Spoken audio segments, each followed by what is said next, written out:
Theodore! Yeah, Alvin? Did you know little boy chipmunks... Ew, wait, what? No, let me finish. Little boy chipmunks like you have an opening. It's very small, but it'll grow with you as you grow. Okay? What are you talking about? This opening has a name. The vagina. Wait, what? I don't have a vagina, Alvin. I'm not trans. And you know, little girls like Brittany's older than you. They have a penis. Yep. And when you're older, you'll eventually be able to put your opening, the vagina, into the penis. Alvin, that sounds... Wait, how does that even work? Alvin, I don't think that's physically possible.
that no one could see but me.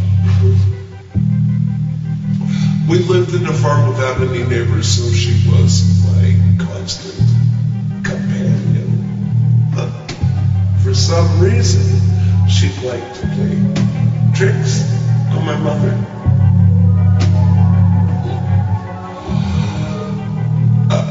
These tricks were often mean, and even though I didn't, I usually got the blame, I was unable to stop myself from helping her.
Once, when we were playing under the kitchen table where my mother was sitting shelling peas, I grabbed her leg and said I wanted to play horsey as my sister placed a loop of clothesline around her ankle.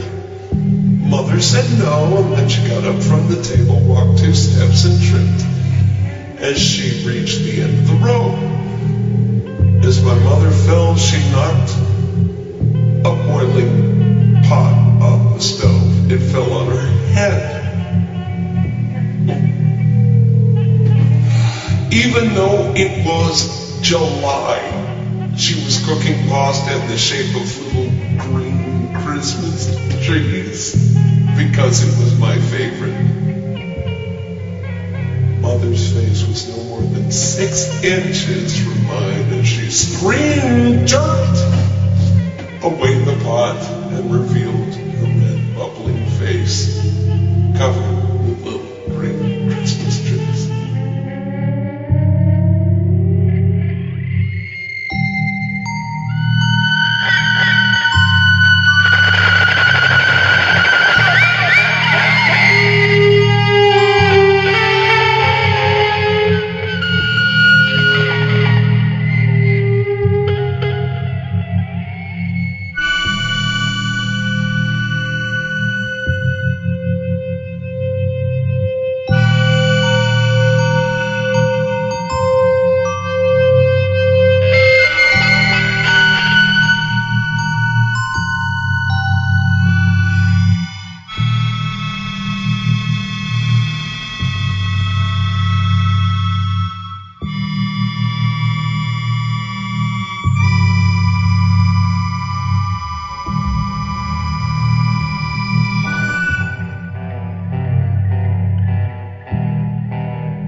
Mother was dead when I woke up. Several years later, my father said that she had become tangled in the cord of a toaster and electrocuted herself as she stumbled around the room, screaming in pain. I have a goldfish that died one time, too.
Are we recording this right now?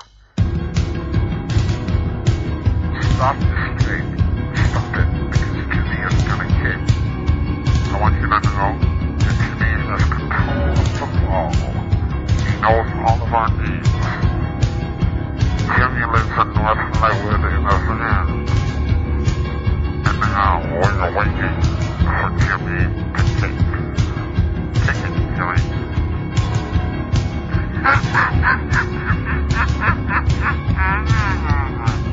Jimmy, ticket, Jimmy. Look at us all. Look at us in the eye, Jimmy. Pretend that we're a ticket looking at you. And you know that you can take ticket. I can't believe it. It's Jimmy.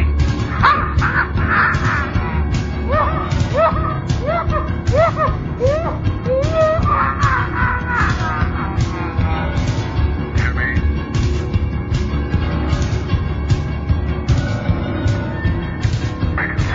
Yes, sir.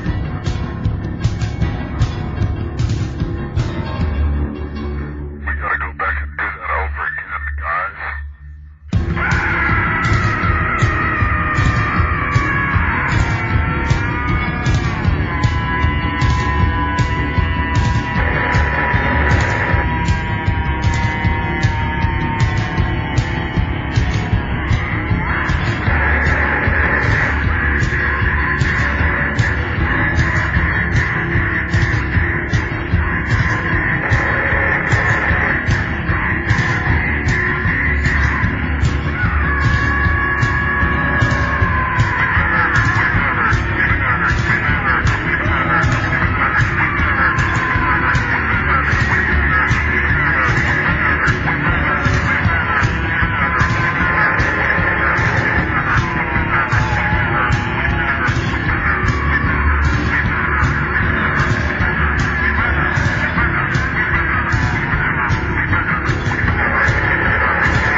America is now under martial law.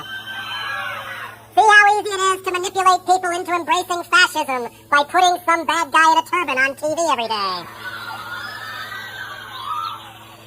You asked for it, you got it. Well, we all have to be patriotic now, right? And there's only one way to be patriotic, isn't there? Pledging allegiance to the war. How many of you have pledged allegiance to the war? The war against terrorism, abbreviated TWAT, for all practical purposes. How many of you are glad we're kicking ass in Afghanistan? I heard initial cheers go up and then everybody caught themselves. Don't be afraid, come out of the closet. Even though he stole the election, one of the saddest factors of this country is even though half the country doesn't vote, which is disgraceful enough, 1 in every 4 American adults went out and voted for George W. Bush. Be afraid. Be very afraid. Isn't it interesting that whenever somebody named Bush gets into the White House, many people die? I'd like to read a little statistic for you now from the April 2002 edition of Harper's Magazine. Every issue of Harper's has this page called the Harper's Index with all kinds of mind-blowing statistics on them. Here's one. Estimated amount of U.S. dollars spent guarding our Mid-Eastern oil supply in the Persian Gulf. $50 billion. Estimated value of the crude oil coming out of the Persian Gulf. $19 billion. What is wrong with this picture? I don't like Osama bin Laden or Islamic fundamentalists either, especially the way they treat women, and I want to be safe from terrorism too. But I get equally frightened when somebody like George Bush comes out and says things like, "You're either with us or with the terrorists." Some choice. Or somehow we have to follow them clear over a cliff to a full-scale invasion of Iraq and burn every single bridge of goodwill we ever build in that part of the world, in Europe, and maybe even in this country as well. Now is the time to stand up and say, yo, we are not with Bush or the terrorists.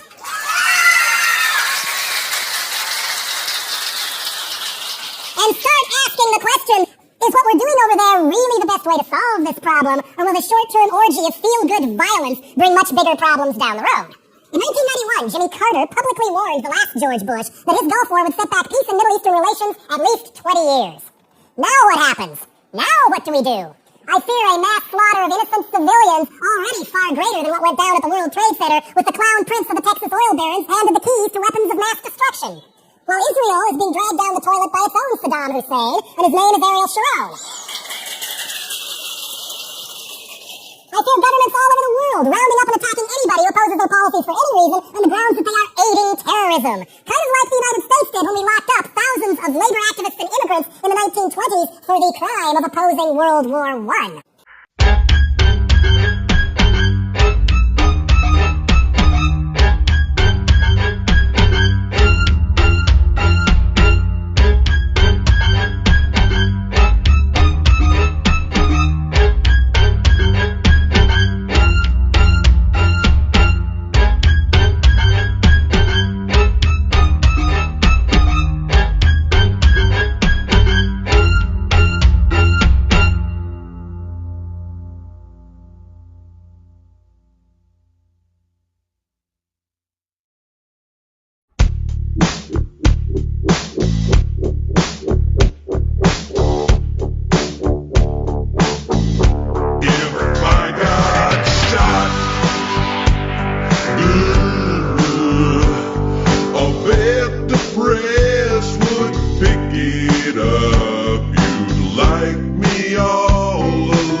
Others cold, you'd side with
their song is about John W. Smoke Jr. It's about being in love and loving the love that's hate and love and love and love and the hateless love that revolves around the loveless hate that's a hateless love and the love that's loving the love and the hate that's hating the love that's loving the hate. It's about John W. Smoke's mom. It's with his mom. It's about his mom. It's about his mom. It's about loving his mom and being without his mom and loving the hate that's hating loving his mom and all the time they're there. Hating the hate that's loving the hate and love that's loveless hate. And it goes something about like this. Johnny Smoke. Oh, Johnny Smoke. John Smoke. Oh, Johnny Smoke. Oh, Johnny Smoke. Johnny, Johnny, Johnny,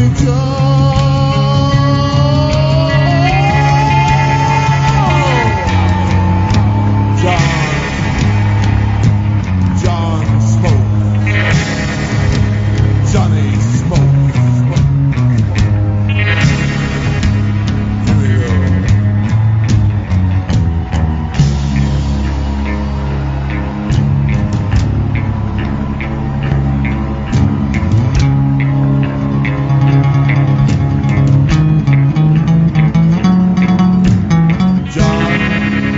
John was a little crippled midget lesbian boy, but he stood 10 foot tall with a knife.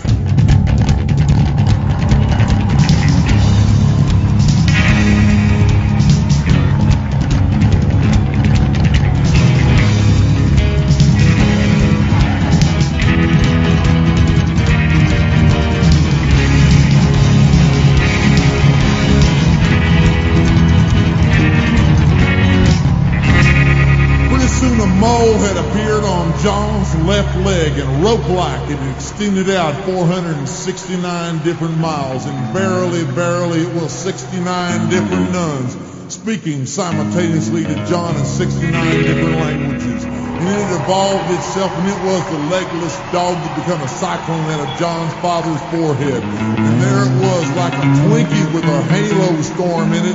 And it revolved down into the sky and it talked to John like he was a little puppy himself. And John said that I am not the magma, I am not the crust, and I shall evolve. And the rain had come down and it washed on John. And he said that I will be a cigarette butt before it's all done with. And they said no. You are the flame itself, and you shall burn pure in the South American sky where the blood dogs worship the stillworm. Johnny Smoke. Oh, Johnny Smoke. John Smoke.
So brainlessly, leglessly, hairlessly, the foil-tipped condom itself had revealed to John that the QE2, the luxury liner, had extended out of John's left side.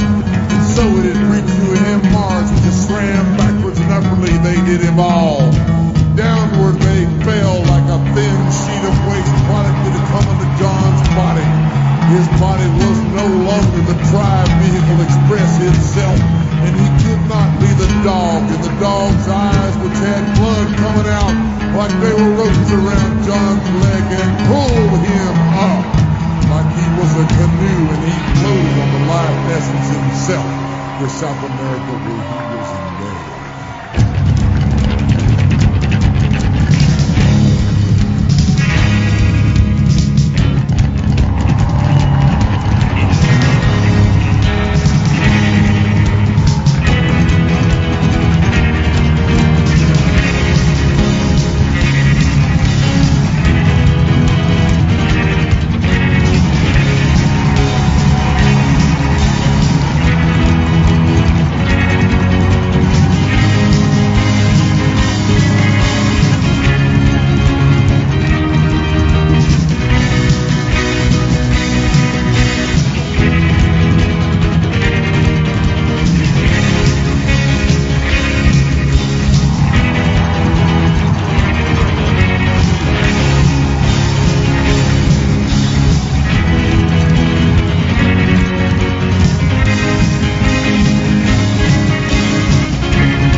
like stealing, like no business I know. Everything about it is appealing, stealing everything that traffic will allow. Nowhere could you get that happy feeling when you are stealing people like show people. There's no stealing like stealing show people.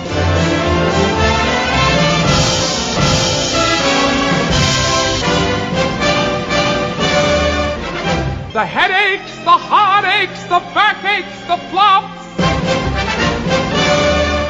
Even when you are stealing the turkey that you know will fold, you may be stealing out in the cold.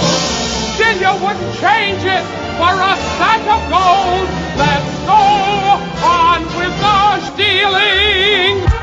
Stealing, stealing. And why? Baby? What, baby? What, baby? Because there's no business like stealing music. I know. Angels come from every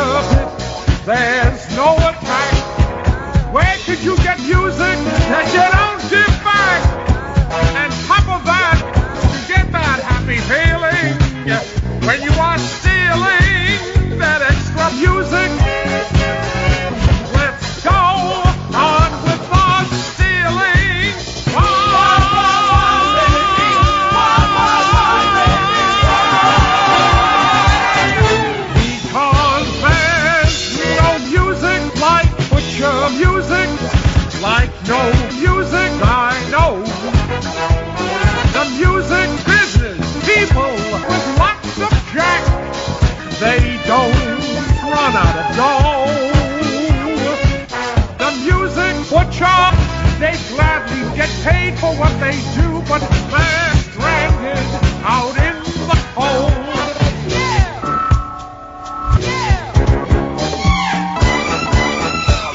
And why?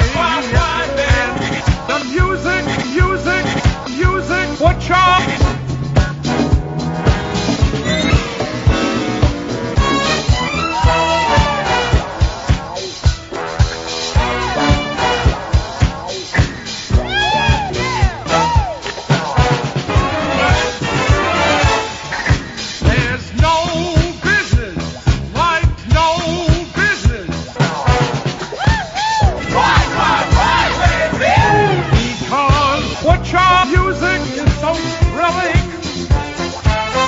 Out in front on opening night, and see your feeling up there in light, smiling as you watch the music, put your show music.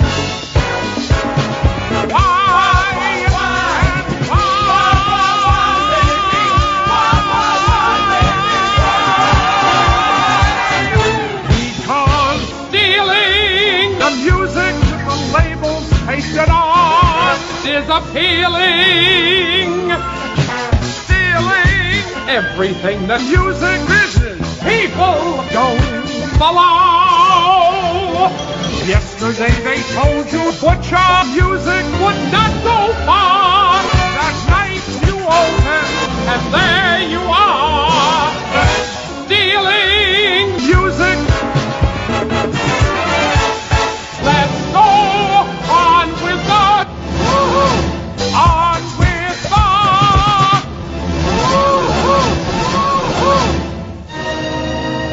Let's go on with stealing the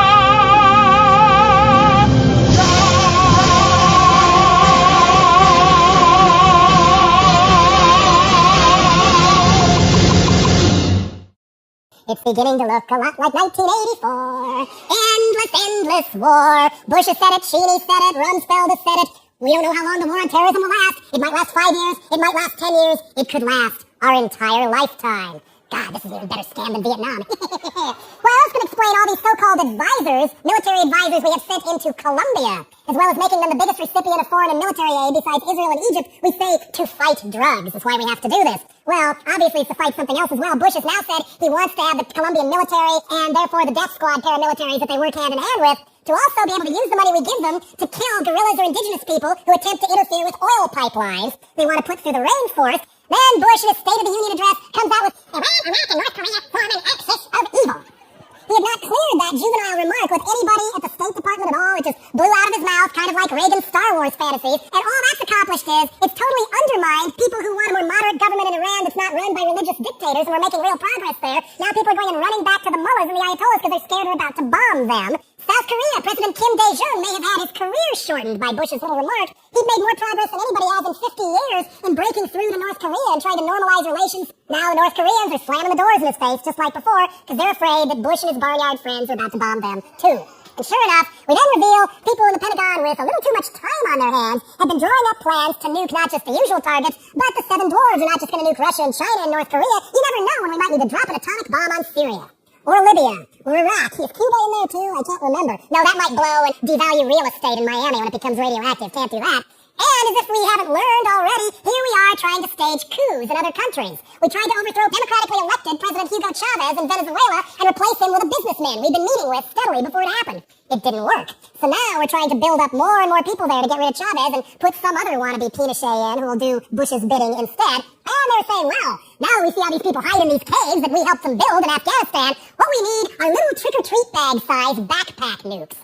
Little nuclear bombs that G.I. Joe could go up the mountain and roll into the cave and hopefully get all the way back down the mountain before the whole mountain blows up and it avalanches into the valley and it maybe even triggers a quake on the other side of the valley. Now, after all, that last big one in Los Angeles was the same day as an underground nuclear test in Nevada. I always wondered about that.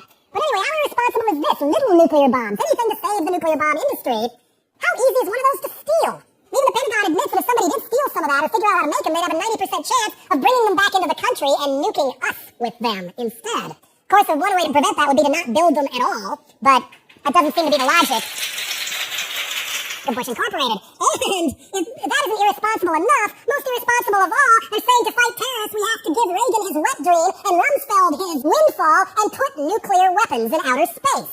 Star Wars, in other words. Even the spineless Democrats think, oh well, maybe we better give it to them after all, otherwise we might look soft on terrorism. Space nukes wouldn't have prevented the bombings of the World Trade Center and the Pentagon. It wouldn't have worked.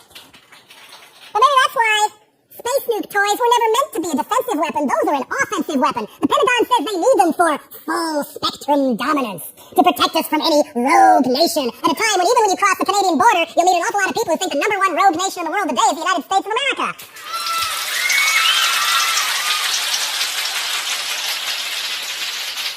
Full spectrum dominance. It means anybody who does any rogue or potentially terrorist act, like asking Exxon to leave their indigenous lands or something, there's gonna be a laser beam from outer space that's gonna come down and fry your ass. But what happens if one of those toys malfunctions? Crashes back to Earth like the Russian space station Mir did not very long ago. Those things come back into the atmosphere and start burning up. They're going to blow, potentially scattering enough plutonium dust all over our atmosphere. After all, one tiny little speck is enough to give you radiation cancer and kill you. This could potentially kill every breathing creature on the planet. One of those Star Wars weapons malfunctioning scares the hell out of me, far more than Saddam Hussein and Osama bin Laden and Big Bad North Korea combined. And meanwhile, they're saying, oh yeah, we've also installed a shadow government of faceless bureaucrats in secret places who will be ready to run the country if anything should happen to our precious Bush administration. In a way, we might be better off with faceless bureaucrats than Cheney and Rumsfeld and the others who run Bush. But I think we've had a shadow government as long as I've been alive, and their names are Shell Oil, IBM, Microsoft, Sony, Disney, General Motors, General Dynamics. That is the shadow government. But not even that is enough for the Bush crowd. They're now saying that the International Criminal Court that Clinton signed off on, and we've spent years all over the world trying to get this together to bring people like Milosevic and hopefully Pinochet and whoever was responsible for the slaughter in Rwanda and the others to trial, well, it doesn't apply to us. And we will invade any country that attempts to try an American in the International Criminal Court, which is going to be located in The Hague. So this means we're going to be invading Holland now, too. And we also said anybody who signs off on ratifying the treaty for the International Criminal Court, and 139 countries already have, they'll cut off their arms. And then Colin Powell, his congratulatory call to the first president of East Timor was, hey, if you sign on to the International Criminal Court, not one penny in foreign aid for you. And at the same time, with all these scares about terrorist germ bombs lurking under every rock and bed, who torpedoed a worldwide treaty against manufacturing biological weapons?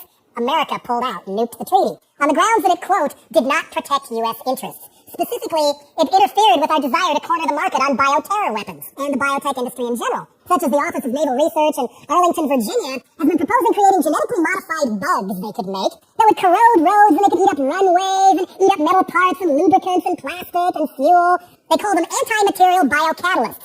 Trouble is, you let them out of the test tube or the bag and they eat up everything else in your enemy's country, then what do you feed them? And if they're going to do this in Fort Detrick in Maryland, what happens if these bugs creep out like the monkey that was shot up with Ebola that got loose a few years ago? And again, this seems a little irresponsible to me to go into the Frankenbug business and all. And I fear for all the rising number of victims of racial repression against Arab Americans and immigrants of a certain skin color or religious faith. I go to Tallahassee, Florida, and just that week, some rootin' tootin' patriotic American drove his pickup truck through the front door of the local mosque.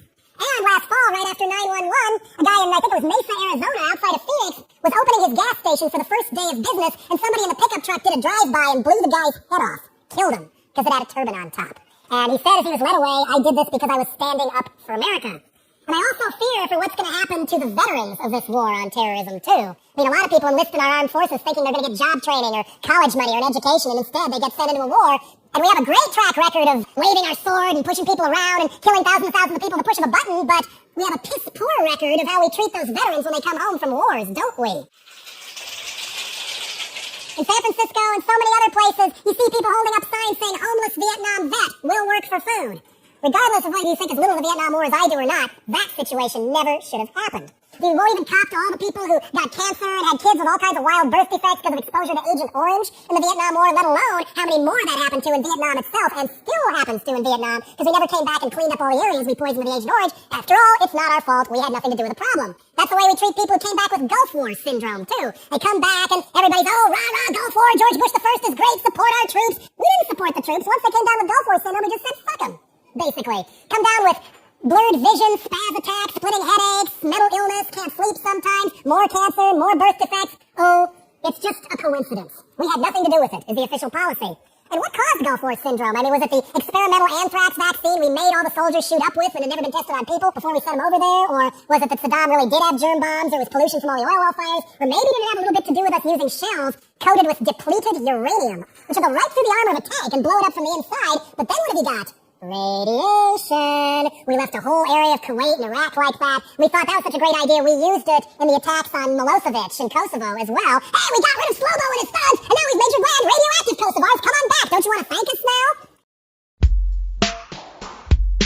Penis and sperm. Penis and sperm. Penis. Dirt. Penis. Penis and sperm. Dirt. Penis and sperm. Dirt. Penis and sperm. Dirt. Calls it a penis.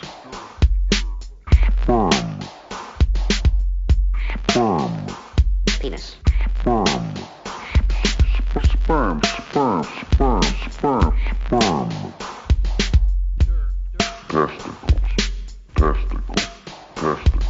Testicles. Testicles. Testicles. Yuck. To begin with, Extra to begin with, penis and sperm. Penis and sperm. dirt.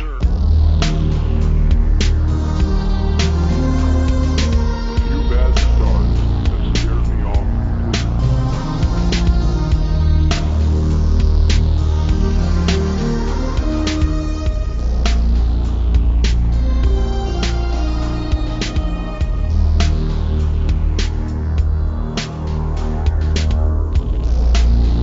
Come on.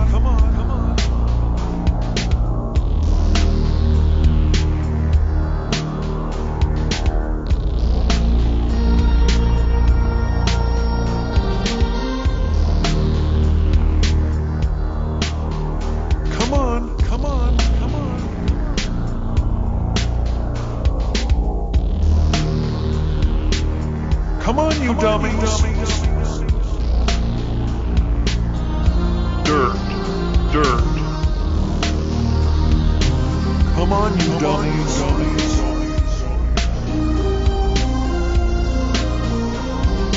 Open it, I tell you.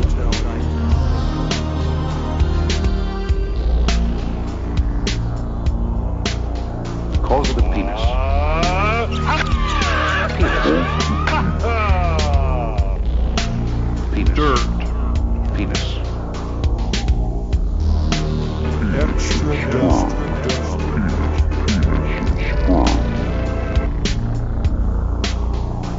Extra dumb.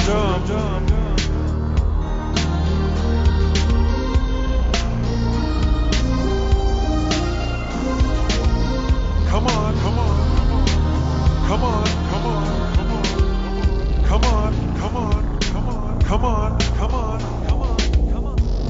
Dirt.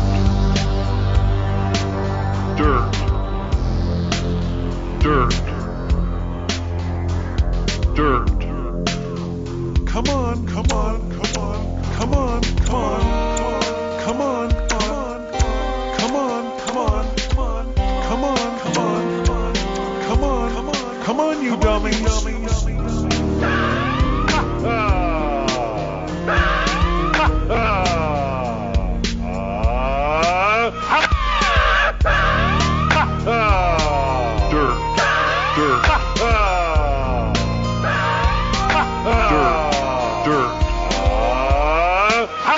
Warning lyrics might offend some listeners. Sperm. Testicles.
bleeding like an open sore the size of Texas.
This is Dale Embry welcoming you to Christianity and the Cults, an in-depth look at worldly and demonic forces driving unsuspecting humans downward through the lure of false doctrines.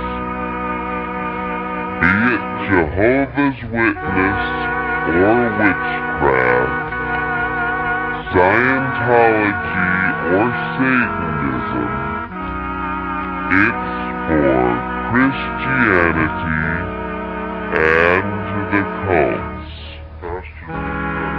Now, Pastor Dick comes to you.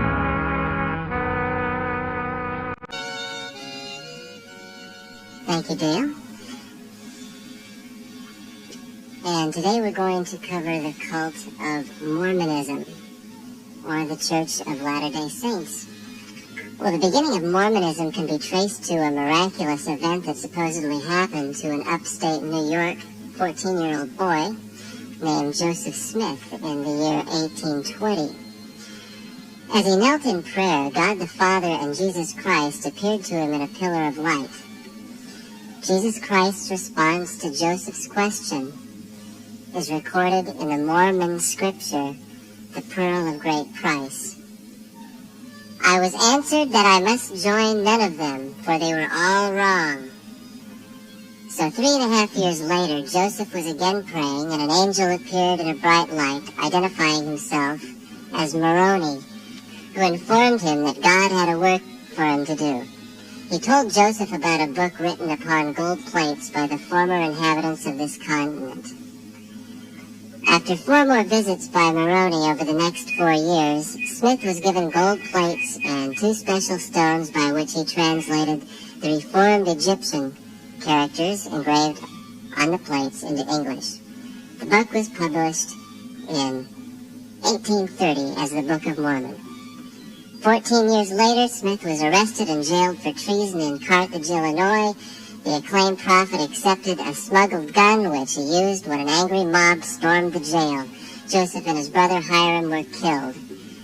Brigham Young became Joseph's successor and led the Mormons west to Salt Lake Valley, where the headquarters still are today. Well, that's about all we need to cover as far as their history is concerned. He did commit some other hideous crimes, but at this time I'd like to go into their methods of brainwashing. I managed to lift this item of propaganda on a so-called tour of a Mormon temple. It's a record used in the training of young people in the Mormon church, open-end LDS plays. So let's have a listen to this, won't we? Bonnie, will you set the table for dinner? Coming, Mom. Gotta go to you. See ya. What's all the excitement? Well, last week at the Golden Green Ball, I was introduced to a real neat guy, John Baker. And all this week I've been meeting him in the halls at school. Meeting him in the hall? I mean accidentally, Mom. Oh. And then today he asked me to go on a double date with him and another couple on Friday night. How does he stack up on character? He is LDS, isn't he? Oh, sure. Does he smoke or drink? That's what makes it so terrific. Are you going to a dance? No, Mom, it's just a movie date. Oh. Your father and I have no objections to church or school-sponsored dances, but we surely don't want you going to any of those local places like that cuckoo club. That's why I asked. Oh, that's one of those places that was mentioned in our seminary discussion last week. You said something about that when we do, we lower our standards to below LDS levels. And something else about compromising our values. Well, that settles that then, dear. Now, if your father will just get here, we can eat.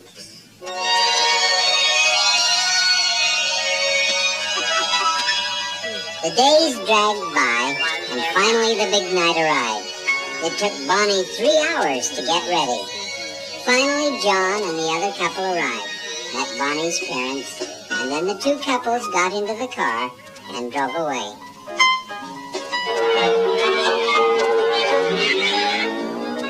Hey, Bonnie, we changed our plans. There weren't any real good movies on, so we thought we'd go to that new hot spot down by the river and dance. The Saints and Sinners are opening there tonight. That should be a real blast.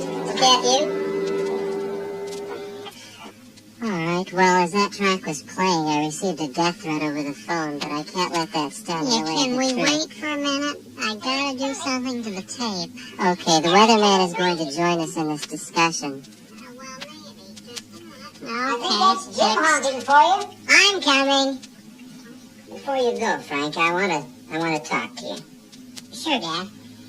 Well, your mother and I have been noticing lately that when you've been out, you've come home smelling of cigarette smoke, and frankly, we're concerned. Oh, well, don't be, Dad.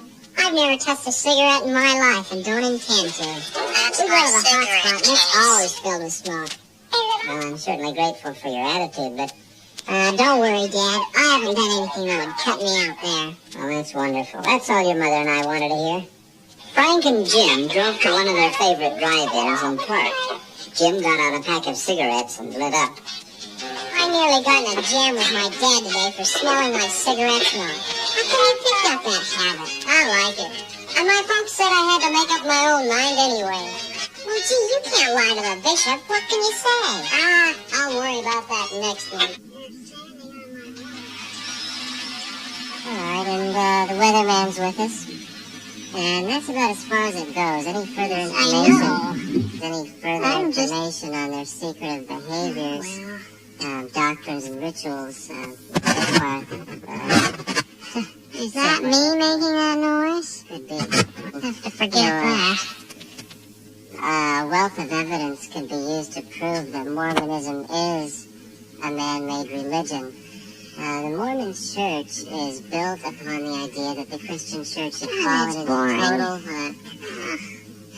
I've got the scanner radio Have here. you ever now. known a Mormon? Do you have any Mormons at your job? One time at Alhambra High School in Did Martinez. you try to witness to him? Did you have any problems? What do you mean by that? Did you try to lead him to the Lord? Why should I do that? I don't know anything about doing that. All right. Well, that's our study of Mormonism, or the Christianity and the cults. Sometimes I wonder why I'm here.